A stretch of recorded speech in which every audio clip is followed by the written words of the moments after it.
오늘은 3일 동안 설명한 내 안에 성전 짓는 이야기에서 뭐죠?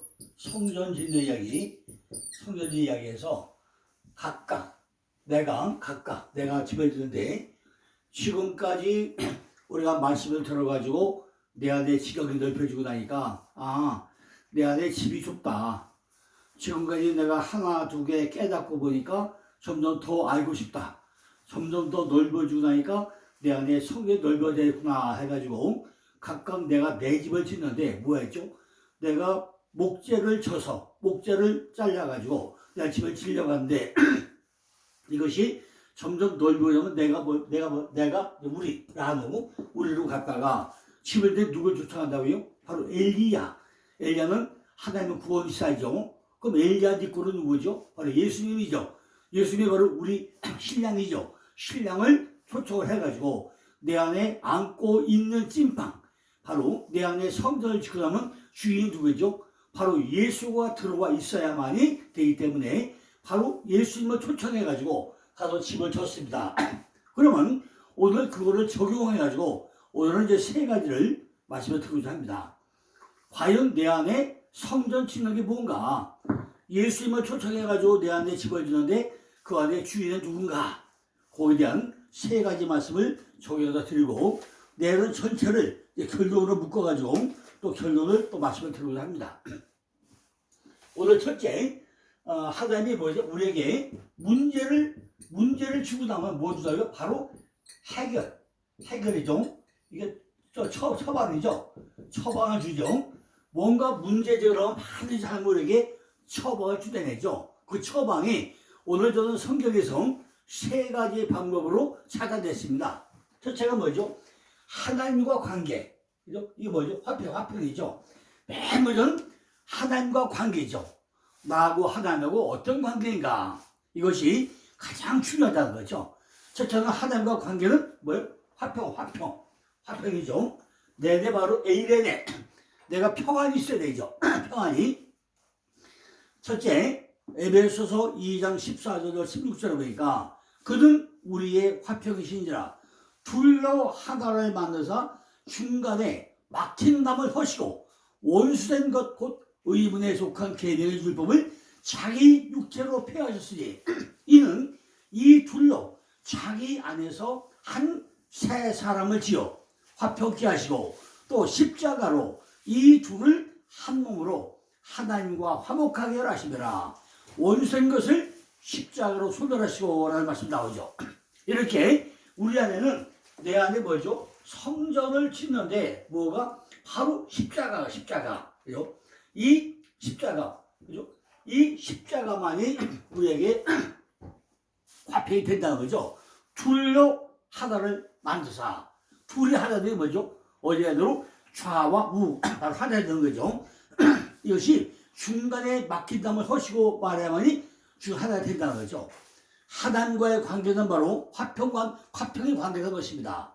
이 말씀은요, 회개한 유대인과 이방인들이 화해하고 있음을 보여주는 내용이죠.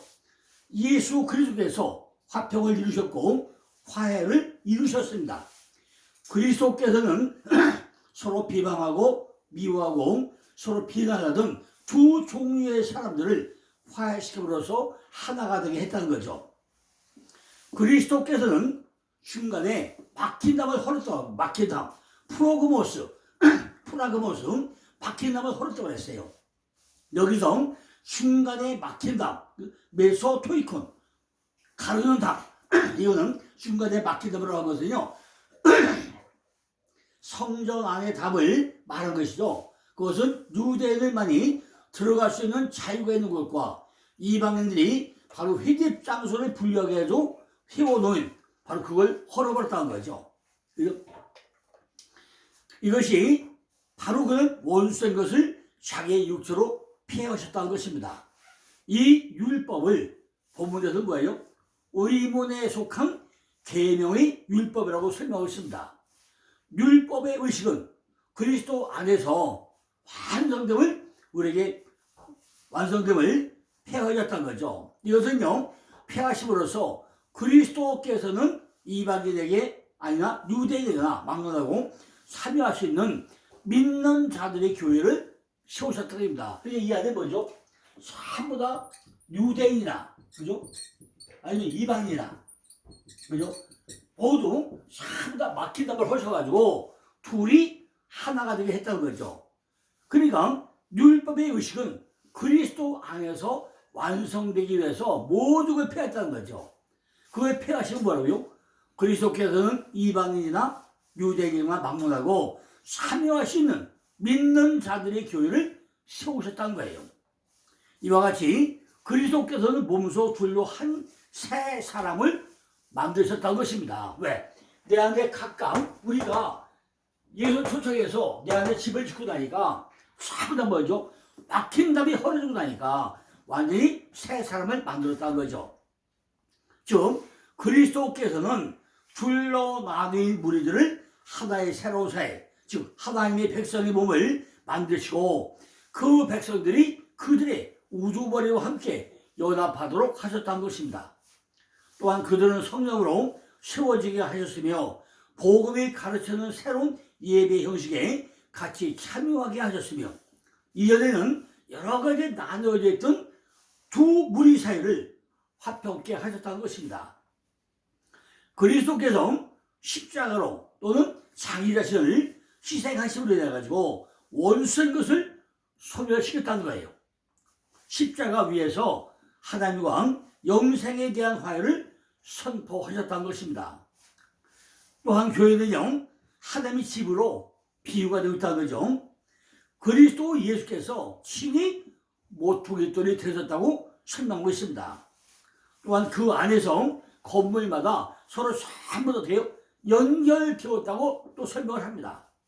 즉, 그 집을 구성하는 모든 신도들이 믿음으로 그리스도와 연합하여 서로 기독교인의 사랑으로 사랑을 나눔으로 연합해가지고 성전이 되어가고 거룩한 세를 이루어 간다고 말하고 있습니다.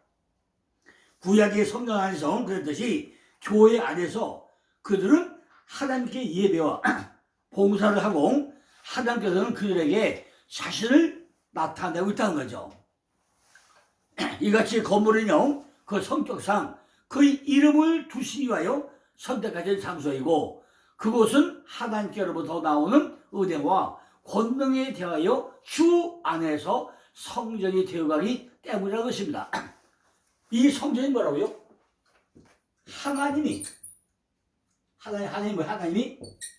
자기 이름을 두시려고, 그죠? 성전이 뭐라고요? 하나님이 자기 이름을 두시려고 지은 것이 성전이라는 거죠. 자, 이 부분을요, 다시 한번 조금 더 설명을 드리면 이런 겁니다.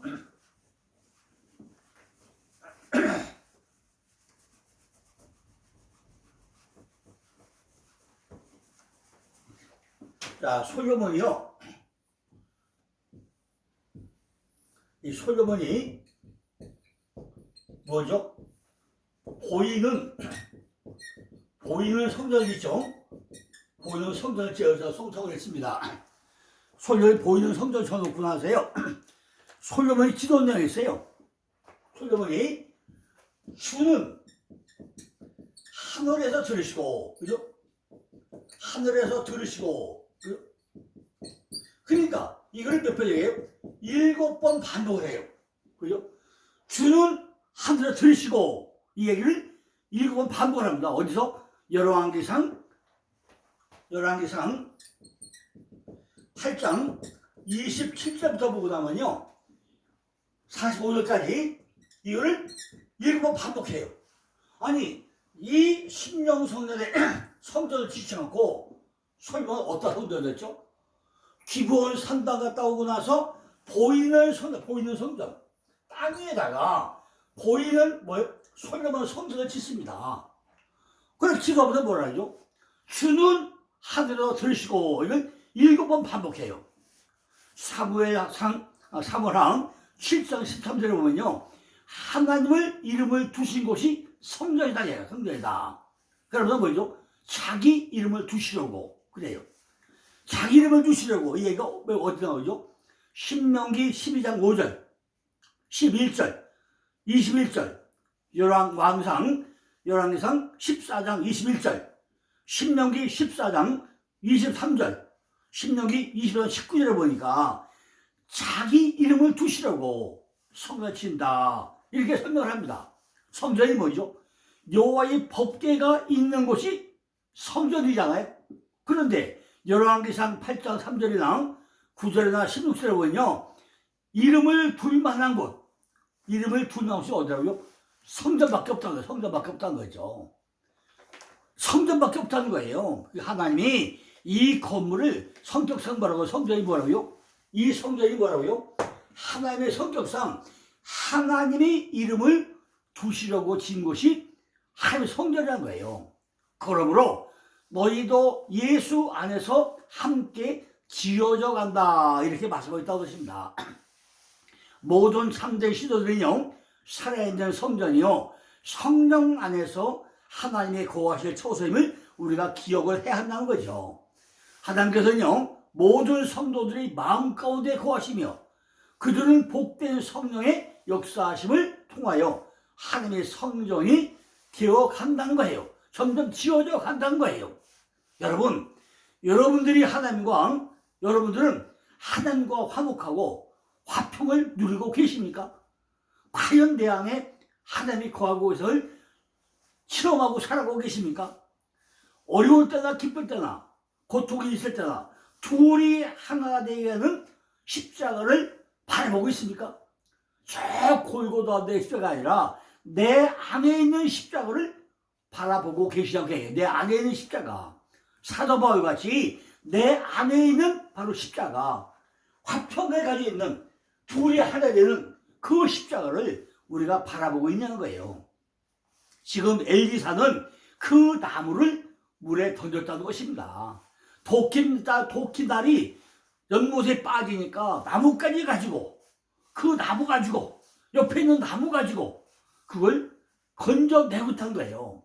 하나가 되어야 할 사람이 내 뒤에 이는 빌는 것이다 라고 부르자 엘리야는 그 한 사람, 화냈습니까? 이 아이 멍청아, 그거 뭐 하는 거야? 왜 독자를 빠지겠어? 나무를 했습니까? 아무 소리 안 하고, 야, 어디 빠졌느냐? 어디 빠졌어? 내가 건져줄게. 바로 이런 분이 예수님 아닙니까? 우리도 이 사실을 알아야 된다는 거죠. 내 안에 과연 이렇게 화평의 하나님, 그죠? 화평의 하나님이 존재하냐고요.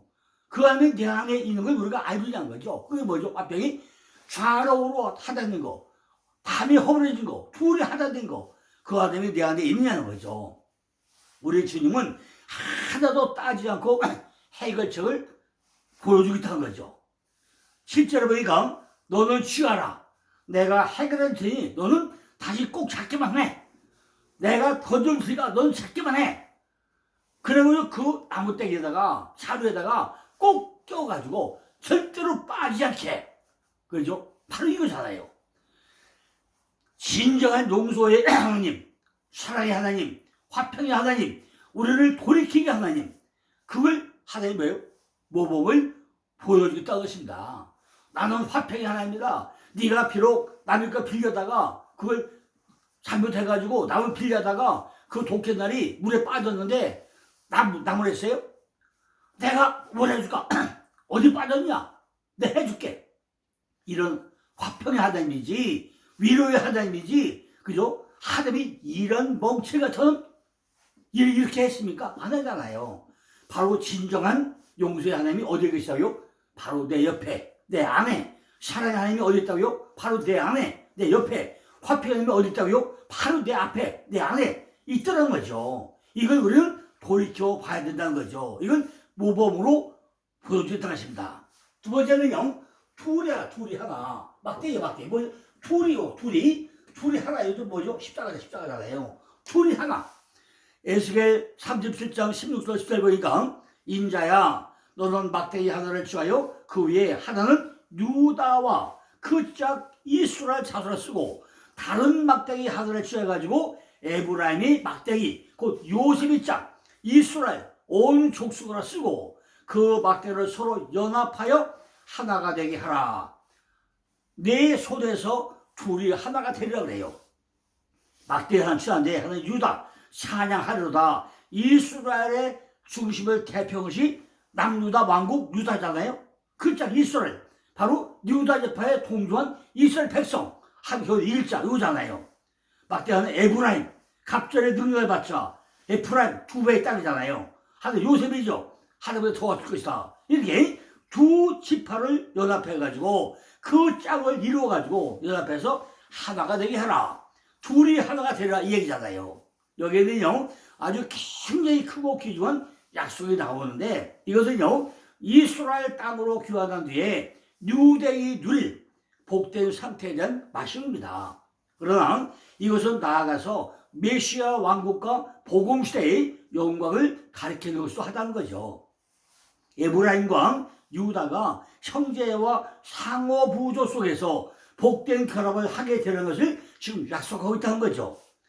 여로보암의 시대로 10지파가 다윗가로부터 떨어져 나가는데 이스라엘과 유다가 되는 뭐가 되죠? 반목과 적의가 끊임없이 상도되어 있었습니다. 북이스라엘 10지파, 남유다 2지파, 얼마나 경쟁시고 싸움이 있었습니까? 포로된 땅에서조차 에브라임은 항상 유다를 시기하고 유다는 에브라임을 괴롭히면서 그들 사이에 다소 충돌이 아마 많이 있었겠죠. 북이스라엘 남유다, 그죠? 에브라임과 유다 이렇게 하나는 열 지파, 하나 2지파잖아요. 이 나눠져가지고 얼마나 충돌이 있었겠습니까? 그러나 이제 더 이상 그런 일이 없을 것이며 그들 사이에는 연합이 될 것이다 이렇게 선포를 합니다. 선지자는 두 막대기를 취해가지고 하나에는 유다와 그 짝 이스라엘 자손 베냐민 포함이죠 쓰라고, 다른 하나에는 요셉, 바로 하나님 뭐죠? 요셉? 하나님께서 도와줄 것이다. 요셉 그 지파 쓰라고 해가지고 둘이 하나로 연합을 시킵니다. 이 두 막대기는 선지자의 손에서 하나가 되도록 연결되어져 있다는 생각입니다. 백성들은요 이걸 보고 그 의미를 말해주를 못했다는 거죠. 그들은 선지자가 아이들처럼 심심풀이로 막대 장난하고 있다고 생각하지 않았다는 것입니다. 하나님은 하나님의 말씀을 읽고 듣고 한다는 거죠. 또 영적인 일과 신적 일들은 제정된 표적을 통해서 우리에게 나타나고 있다는 것입니다. 그러나 이런 말씀과 표적의 의미를 알고 싶어하는 자들은 그 의미가 무엇인지 하나님에게 물어봐야 되고 성경에서 찾아내야 됩니다. 제가 어저께 표하다 보였죠. 예수의 초림과 재림이 어떤 것이냐 말로만 하지 말고 성경에 전부 다 예언과 실천이 어떻게 되는지 제가 표로 만들어 보여줬잖아요. 이렇게 성경에 전부 다 찾아봐야 돼요. 이것이 무슨 말씀인가? 말라기 2장 7절 보니까 대저 제사장의 입술은 지식을 지켜야 하고 사람들이 그 입에서 율법을 구하게 되어야 할 것이니 제사장은 만군의 여호와의 사자가 됨을 테미라고 했어요. 뭐라고요? 제사장의 입술은 샤파, 입술 샤파. 제사장 입술을 샤파는 지식을 지켜야 해요. 지식을 지켜야겠고 사람들 그 입에서 입에서 율법, 토라죠. 율법을 토하게 되어야 할 것인데 제사장은 뭐예요? 만군의 여호와의 사자가 됨을 알아야 되나죠. 제사장이 뭐라고요? 만군의 여호와의 사자가 제사장이라는 거예요. 그런데 제사장이 말씀을 모르면 되겠습니까? 성경 전체를 꿰뚫어야 할 거 아닙니까? 창세기에서 요한계시록까지 전부 다 꿰뚫어야만이 어떤 내용이 난 걸 다 한번 틀을 맞춰볼 거 아닙니까? 그러니까 이것이 그 입이 중요하다는 거예요. 입이 말하는 입이 중요하다는 거죠. 근데 절대로 뭐죠? 내가 먹으면 안 되겠죠. 성경으로 찾아가지고 설명을 해줘야 되겠죠. 출애굽기 12장 27절 보니까 너희는 이르기를 이는 여호와의 유월절 제사라. 여호와께서 애굽 사람을 치실 때 애굽에 있는 이스라엘 자손의 집을 넘어사 우리의 집을 구원하라 하라. 하매 백성이 머리 숙여 경배했다. 경배. 자, 지난번에 얘기했잖아요. 찬양과 송축과 경배와 노래와 찬미가 뭐냐? 한번 구분을 해보시라고요. 어느 때 찬송이고 어느 때 찬양이고 어느 때 송축이고 어느 때 찬미고 어느 때 노래고 이런 걸 성경 잘 찾아보시라고요. 지금 뭐예요? 머릿수가 경배래, 경배. 왜 찬양이 아니고 경배죠? 송축이 아니고 뭐죠? 찬송이 아니고 경배죠? 찬미가 뭐예요? 왜 노래 안 하죠? 이렇게 전부 다 달라요. 그죠? 그러니까 우리 집이 구원을 하라 하심에 백성이 머리 숙여 경배다, 경배. 찬양이고 송축이고 찬미고 노래가 아니라 경배를 했다는 거예요. 이 예식, 표적이 무엇이 있는 뜻이냐라고 묻는 자녀들뿐만 아니라 성인들에게도 필요한 질문이라는 거죠. 이 표적의 의미는 이스라엘과 유다가 하나님의 손에서 하나가 되는 것을 보여주고 있다는 것입니다. 다시 쉽게 말씀드리면요, 유다는 찬양이라는 뜻이에요. 찬양. 유다는 찬양이죠.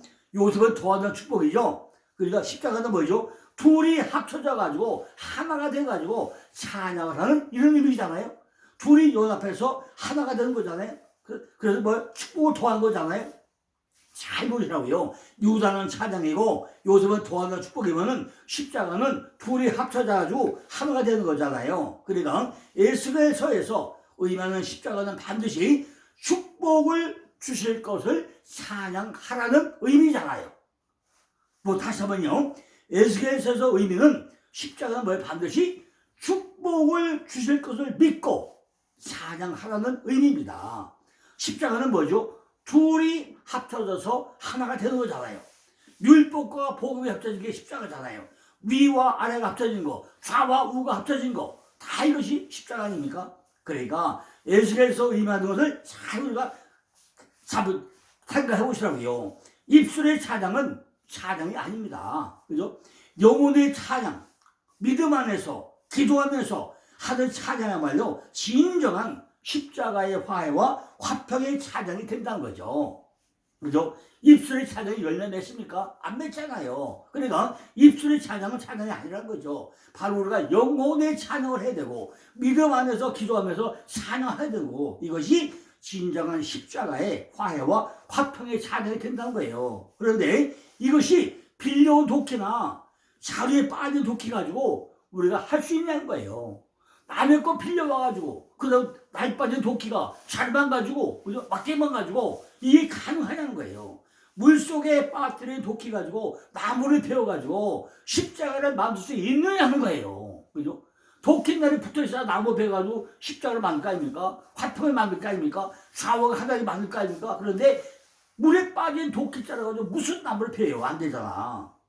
그러니까 길갈에서 술밖에 굴려가지고 배들려 와가지고 교회가 지어졌으면은 여리고에서 샹내를 막 풍기고 요단에 가서 수레밖에 막 굴려가지고 회의리 바람으로 올라타고 가야 되는데 그래 요단강을 건너가는데 도끼를 왜 빠뜨리냐는 거예요. 도끼를 왜 빠뜨리냐는 거죠.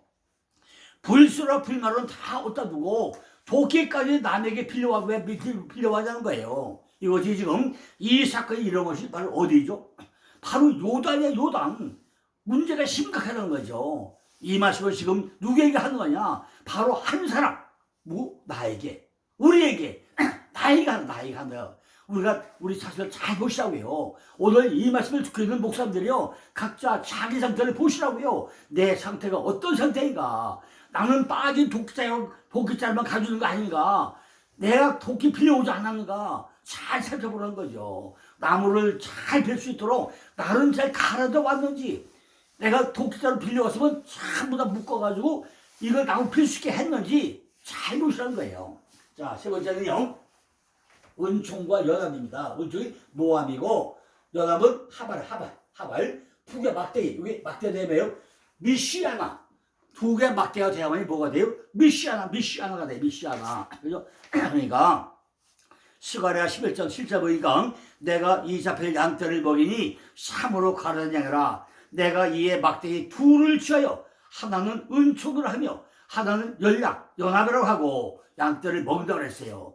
스가랴 11장 보니까 메시아의 돌아와 그 통치로 말미암은 은혜와 축복을 묘사하던 내용이 또다시 급전되어 가지고 경고의 메시지로 바뀌고 있습니다.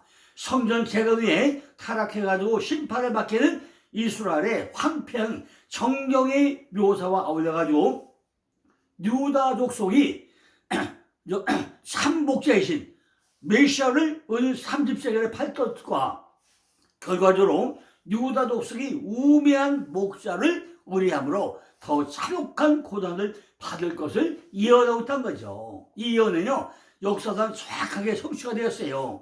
로마의 속국이었던 유다 베들레헴에서 탄생하신 예수는요, 유대인들에게 그리스도로 인정되지 못하고 은 30에 팔려가지고 십자가에 처형되고 AD 66년 73년에 로마 장군 디도의 침공으로 이스라엘은 수많은 희생자를 내고 맙니다. 그죠? 둘이 연합됐으면은 그 아들 예수가 왜 은 3점에 팔려야 됐냐는 거예요. 그죠? 이미 구약에서 전부 다 50메시아로 이렇게 했으면은 잘 와야 되잖아요. 누구나 보자는 거예요. 다른 목사들은 대개 한 개의 지폐만 지니고 있는데 그리스도는 두 개를 지니고 계셨는데 이것은 그가 무리를 돌보셨는데 이중적인 역할을 하고 있음을 우리에게 보여주고 있다는 거죠. 하나는 우리의 영혼을 돌보는 데 필요한, 다른 하나는 우리의 육신을 돌보기 위한 거, 두 가지라는 거죠. 하나는 은총이고 하나는 연락이고 하나는 영혼을 돌보는 거고 하나는 육신을 돌보기 위한 거고 두 개의 지팡이를 가져왔다는 거죠. 그죠? 잘 보세요. 스가랴 11절 뭐예요? 내가 이 잡힐 양떼를 먹이니 참으로 가는 양이라. 내가 이에 막대기 밑에 둘을 취해가지고 하나는 뭐예요? 은총을 하고 하나는 연합이라고 해가지고 양떼를 먹인다고 그랬어. 이게 스가랴 7절이잖아요. 여러분 왜 두 개를 가져왔는지 잘 한번 염두에 보고 생각해 보시라고요. 다윗도 시편 23편 4절에 하나님의 막대기와 지팡이를 가져와요. 하나님의 막대기와 지팡이를 가지고 하나는 바로잡아주기 위한 막대기고 또 하나는 도와주기 위한 지팡이라고 설명하고 있어요. 그죠? 잘 보세요. 막대기와 지팡이가 같은 거예요? 달라요. 그죠? 하나는 은총이고 하나는 연락이고 달라요. 다윗도 막대기와 지팡이 어느 게 맞아요. 그죠? 그러니까 하나는 바로잡아주기 위한 막대기고 하나는 도와주기 위한 지팡이라고요.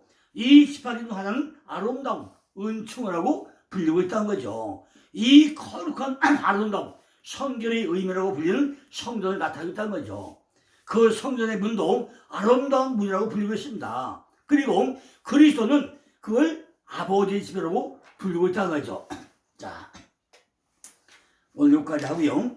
내일 이제 나머지 결론 부분은 내일 다시 또 설명드리도록. 왜냐하면 우리가 이 세 가지 하나님 관계에서 화평이고 둘이 하나 막대기고 원투가 연애 막대기고 여기서 조금 더 할 얘기가 많이 남아있어요. 할 얘기가 남아있는데 오늘 시간대로 다 못하니까 오늘 여기까지 하고 내일 다시 이거 좀 반복해서 설명드리고 내일은 결론 부분으로 또 이걸 종합해서 또 설명을 드리겠습니다. 왜냐면 우리가 지팡이 막대기 하나님과 관계 화평이고 둘의 막대기고 은총과 연락이 뭐냐?